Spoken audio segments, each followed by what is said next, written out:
जय हिंद दोस्तों, मैं चंदन सिंह सीएस टेक्निकल पर एक बार फिर से आप सभी पेरेंट्स का बेहद स्वागत करता हूं। पहले कुछ सवाल है मैं आपको सुना देता हूं, उसके बाद जो है आगे हम इसके ऊपर डिस्कस करेंगे, ताकि बहुत सारे पेरेंट्स के सवाल है कॉमन है, इसलिए हम इसके ऊपर बात करना जरूरी है कि जिन बच्चों का नाम वेटिंग में है उनको अभी क्या करना चाहिए। ये बहुत सारा एक पेरेंट्स का एक कॉमन सवाल है। और जिन बच्चों का कन्फर्म लिस्ट में नाम है और स्कूल से अगर कॉल नहीं आया तो इस कंडीशन में पेरेंट्स को अभी क्या करना चाहिए, ठीक है। और जिनका नाम वेटिंग लिस्ट में रह गया, यानी जिन बच्चों का नाम मोर देन 100 है, वेटिंग लिस्ट में नाम है, तो उनको अभी क्या करना चाहिए, क्या उनके बच्चे का नाम आ सकता है नहीं आ सकता है, इसके ऊपर हम बात करेंगे। और केंद्रीय विद्यालय स्कूल में एडमिशन की आखिरी तारीख क्या है, और जिनके बच्चों का नाम एक से ज़्यादा विद्यालयों में आ रखा है उन पेरेंट्स को अभी क्या करना चाहिए। ये कुछ कॉमन सवाल है जिसके बारे में बहुत सारे पेरेंट्स जानना चाहते थे, तो सोचा इसके ऊपर एक वीडियो बना करके आप लोग के साथ शेयर करता हूँ। तो जय हिंद, मैं हूँ चंदन सिंह और आप सभी पेरेंट्स का दिल से स्वागत करता हूँ सीएस टेक्निकल पे। और मैंने अपनी तरफ से कोशिश किया कि ज़्यादा से ज़्यादा आप लोगों के साथ अपने नॉलेज को शेयर करूँ, ताकि आप सभी पेरेंट्स को घर बैठे आपके सभी सवालों के जवाब मिल जाए। वीडियो अच्छा लगे तो प्लीज़ चैनल को सब्सक्राइब कीजिएगा और लाइक जरूर कीजिएगा, ठीक है। चलिए शुरू करते हैं टाइम वेस्ट ना करते हुए वीडियो को। पहला सवाल है कि जिन बच्चों का नाम वेटिंग में है, अब उनके पेरेंट्स को अभी क्या करना चाहिए। तो जिन बच्चों का वेटिंग में नाम है तो सिंपल सा है कि आपको सेकंड लिस्ट का वेट करना चाहिए, अगर आपके वेटिंग कैटेगरी वाइज कम है तो इस बात का आपने ध्यान रखना है। समटाइम ऐसा होता है कि मान लीजिए कि आपने अपने बच्चे का फॉर्म भरा है और आपका वेटिंग कम है, लेकिन आप अगर दूसरे स्कूल में एडमिशन ले लेते हैं और यहाँ पर सीट कंफर्म हो जाता है, तो कुछ पेरेंट्स ऐसा होता है कि मतलब बच्चे का नाम नहीं कटवाते, तो ये एज अ पेरेंट्स वो आपने डिसाइड करना है। लेकिन मैं आपसे यही बोलूँगा कि अगर आपका ज़्यादा वेटिंग है तो इस कंडीशन में आपको जो है वेट ना करते हुए अपने बच्चे के एडमिशन के लिए कहीं और ट्राई कर लेना चाहिए। इसके साथ साथ इससे रिलेटेड एक जो दूसरा सवाल था कि जिन बच्चों का वेटिंग लिस्ट में नाम 100 से ऊपर है उनको क्या करना चाहिए, तो क्या उनके बच्चे का नाम आ सकता है। तो देखिए, मैं वही आपको बताना चाहूँगा कि अगर आपके बच्चे का मोर देन अगर 100 रेटिंग है तो इस कंडीशन में एडमिशन लिस्ट में नाम आने के चांसेस कम हो जाते हैं। क्योंकि एग्जाम्पल के लिए मान लीजिए कि आप आरटी कोटे से अप्लाई किए होंगे, चाहे ओबीसी एनसीएल से भी किए होंगे, तो आरटी कोटे के लिए 10 सीटें ईच एंड एवरी सेक्शन में होते हैं। तो इस कंडीशन में क्या होता है कि किसी स्कूल में अगर 4 5 6 भी सेक्शन होते हैं तो वहाँ पे 40 50 60 ही बच्चों का एडमिशन हो सकता है आरटी कोटे से। और अगर ओबीसी एनसीएल से होगा तो हार्डली जो है 11 सीटें होती हैं एक सेक्शन में मैक्सिमम, तो 5वीं और सेक्शन में तो 55 बच्चों के एडमिशन हो सकते हैं। तो अगर मोर देन अगर 100 वेटिंग हो जाता है तो इस कंडीशन में चांसेस कम हो जाते हैं। तो आप चाहें तो वेट कर सकते हैं, और आप चाहें तो अपने बच्चे के एडमिशन के लिए प्राइवेट स्कूलों में ट्राई कर सकते हैं या किसी और स्कूल में। प्राइवेट स्कूल को मैं रिकमेंड नहीं कर रहा हूँ, आप चाहें तो किसी भी स्कूल में अपने बच्चे के एडमिशन के लिए ट्राई कर सकते हैं। इसके साथ साथ एक और बात थी जो कि मैं आप सभी पेरेंट्स का शेयर करना चाहूँगा कि कई बार ऐसा होता है कि जो सेकंड और थर्ड लिस्ट निकलने के बाद जो है चौथी और पांचवी लिस्टें भी निकलती हैं।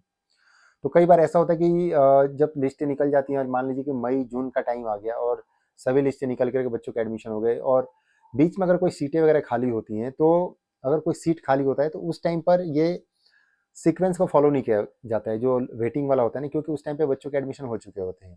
तो उस टाइम पे क्या होता है कि स्कूल के द्वारा देखा जाता है कि कौन नीडी बच्चा है, मतलब किसको ज़्यादा ज़रूरत है। तो इस कंडीशन में वो रैंडमली किसी को भी देखते हैं उसका कि हाँ यार इसको ज़्यादा ज़रूरत है एडमिशन की, उसके पेरेंट्स का ऑक्यूपेशन वगैरह सब देखते हैं, फिर उसको रैंडमली कॉल करते हैं कि आपके बच्चे का हमने मतलब सीट खाली होने के बाद आपके बच्चे के एडमिशन के लिए हमने यहाँ पे रखा है, तो अगर आप इंटरेस्टेड हो तो आप अपने बच्चे का एडमिशन करवा सकते हैं।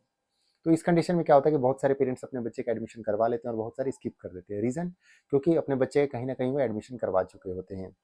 तो आपने इस बात का ध्यान रखना है कि अगर आप मान लीजिए कि आपने अगर किसी स्कूल में अगर आपने फी वगैरह पे कर दिया, लेकिन अगर आपको केवीएस से ऑफर मिलता है, तो इस कंडीशन में क्या होता है कि मान लीजिए कि आपने जिस स्कूल में एडमिशन करवाया होगा, आपने वहाँ पे कुछ भी अमाउंट दिया होगा, तो उसके अकॉर्डिंग अगर केवी में एडमिशन होता है तो आपके यहाँ पे फी वगैरह सब कुछ बहुत बच जाता है। तो इस कंडीशन में वो कहीं ना कहीं आपको कवर हो जाएगा और आपको जो है आपके बच्चे का 12th तक की पढ़ाई के लिए आपके बच्चे के लिए फायदा ही होने वाला है। तो आप अपने हिसाब से डिसीजन ले लीजिएगा, ठीक है पेरेंट्स। तो यहाँ पर ये दूसरा क्वेश्चन भी आपका क्लियर हो गया कि जिनका वेटिंग में 100 से अधिक नाम है तो क्या उनका नाम आ सकता है। तो देखिए, वहाँ पे चांसेस कम हो जाते हैं, क्योंकि किसी भी कोटा और कैटेगरी से अगर आपने अपने बच्चे का फॉर्म भरा होगा तब भी आप समझ सकते हैं कि 100 से ऊपर जो है वेटिंग क्लियर हो पाना मुश्किल हो जाता है थोड़ा सा। तो इसलिए आप सेकंड लिस्ट का वेट कीजिए, लेकिन साथ ही साथ आप किसी और स्कूल में भी अपने एडमिशन के लिए बच्चे का आप ट्राई कीजिए, ताकि मतलब ऐसा ना हो कि प्राइवेट स्कूलों में या अदर स्कूलों में भी एडमिशन क्लोज हो जाए और आपके बच्चे का एडमिशन भी ना मिले। तो इस बात का आपने ध्यान रखना है। अगला सवाल था कि जिन बच्चों का नाम कंफर्म लिस्ट में आ गया है और स्कूल से कॉल नहीं आया, तो इस कंडीशन में पेरेंट्स को क्या करना चाहिए। तो मैं आप सभी पेरेंट्स को बताना चाहूँगा कि इस कंडीशन में आपको थोड़ा सा वेट करना चाहिए, कल परसों नरसों तक का वेट कर लें। 2 तारीख जो है क्लोज होने की आखिरी तारीख है, ठीक है। तो उससे पहले अगर आपके पास कॉल नहीं आता है तो इस कंडीशन में आप जो है चाहें तो कल ही या आज ही स्कूल के ऑफिशियल मेल पर जो है आप एक मेल ड्रॉप कर दें, वहाँ पे उनको मेल सेंड कर दें कि आपके बच्चे का लॉटरी लिस्ट में नाम आ रखा है, इस कोटा और कैटेगरी से नाम आ रखा है, तो अभी तक स्कूल से कॉल नहीं आया, तो प्लीज़ कब तक कॉल आएगा आप बता दीजिए। और साथ ही में जो आपके बच्चे का लॉटरी लिस्ट में आया होगा नाम, उसका स्क्रीनशॉट भी वहाँ पर अपलोड कर दें। इससे ये होगा कि आप अपनी तरफ से सिक्योर हो जाएंगे कि आपने स्कूल को इन्फो किया था कि कब आपको अपने बच्चे के एडमिशन के लिए जाना है स्कूल में, स्कूल के द्वारा बताया जाएगा। ठीक है, आपने स्कूल से पूछा था, उसका रिप्लाई नहीं आता है तो स्कूल की गलती होती है। तो कायदे से आपने अपने आप को सिक्योर करने के लिए इस तरह का आप स्टेप उठा सकते हैं। इसके बाद एक और सवाल था कि केंद्रीय विद्यालय में दाखिले की आखिरी डेट क्या है। तो जनरली केंद्रीय विद्यालय स्कूल में एडमिशन के लिए अगर क्लास 11th का छोड़ दें तो क्लास 11th का छोड़ करके बाकी अदर क्लासेस में एडमिशन के लिए 30 जून 2025 से एडमिशन का आखिरी तारीख। तो यहाँ पर मैं एक और बात बताना चाहूँगा कि अगर किसी पेरेंट्स के बच्चे का एडमिशन अभी नहीं होता, अगर वेटिंग में रह जाता है, तो कई बार ऐसा होता है पेरेंट्स की जून, जुलाई, अगस्त, सितंबर, अक्टूबर तक भी बच्चों के एडमिशन होते हैं। मतलब कि अगर कोई बीच में सीटें खाली होती हैं तो पेरेंट्स को कॉल करके बुला लिया जाता है कि आप अपने बच्चे के एडमिशन के लिए आ जाएं। लेकिन इस कंडीशन में वहाँ पे दिक्कत क्या होता है कि बहुत सारे पेरेंट्स जो उनका रजिस्ट्रेशन फॉर्म होता है, जो अभी रजिस्ट्रेशन किया होगा, उन्होंने ऑनलाइन फॉर्म भरा होगा, तो वो रजिस्ट्रेशन फॉर्म डिलीट कर देते हैं या मिसप्लेस हो जाता है, जो भी मान लीजिए आप। तो इस कंडीशन में उनके बच्चे का नाम आने के बाद भी एडमिशन नहीं हो पाता है। तो मैं आप सभी से निवेदन करूंगा कि जो आपके बच्चे का रजिस्ट्रेशन फॉर्म है, अगर मान लीजिए आपके बच्चे का वेटिंग भी रह गया इस कंडीशन में, तो आपको अपने बच्चे का रजिस्ट्रेशन फॉर्म जो है कहीं संभाल करके रख देना चाहिए। अगर पीडीएफ है तो पीडीएफ को आप कहीं सेव कर लीजिए, गूगल ड्राइव में डाल दीजिए, आईपैड, iCloud आता है, जहाँ पे भी आपको सेव करना है कर लीजिए। आप अपने व्हाट्सएप पे सेव कर लीजिए, जहाँ सेव हो सकता है उसको कर लीजिए, ताकि आप उसको बाद में प्रिंट आउट करके स्कूल में जमा कर सकें। इसका रीज़न क्या है कि ये जो आपका पीडीएफ आपके पास होगा रजिस्ट्रेशन फॉर्म का, अगर आप इसको मिसप्लेस कर देते हैं तो केवीएस का पोर्टल उस टाइम तक बंद हो जाता है, तो पोर्टल से आप डाउनलोड नहीं कर पाते हैं लॉगिन डिटेल होने के बाद भी। इस साल भी हुआ था, मतलब लास्ट ईयर होता 2024 में, कि सितंबर अक्टूबर के टाइम पे पेरेंट्स के पास कॉल आए थे कि आपके बच्चे के एडमिशन के चांसेस हैं, अगर आप चाहें तो आके करवा सकते हैं, मतलब सीटें वैकेंट हो गई हैं। तो उस कंडीशन में पेरेंट्स के मेरे पास बहुत सारे मैसेजेस और कॉल भी आए थे कि अब हम क्या करें, हमारे पास लॉगिन डिटेल तो है बट केवीएस के पोर्टल पे लॉगिन नहीं हो रहा है और पीडीएफ हमने मिसप्लेस हो गया, ये जो भी है, तो बच्चे के एडमिशन के लिए वो फॉर्म मांग रहे हैं। तो इस कंडीशन में एडमिशन लिस्ट में नाम आने के बाद भी एडमिशन नहीं हो पाता है, तो आप उसको संभाल के रखिए, कुल मिला करके एटलीस्ट तब तक तो रखिए जब तक आप अपने बच्चे के एडमिशन को लेकर के उम्मीद रखे हुए हैं, तब तक उसको संभाल के रखिएगा। एक सवाल यहाँ पे कि जिनके बच्चों का नाम एक से ज़्यादा स्कूल में आ रखा है उनको क्या करना चाहिए, ये भी एक अच्छा सवाल है पेरेंट्स।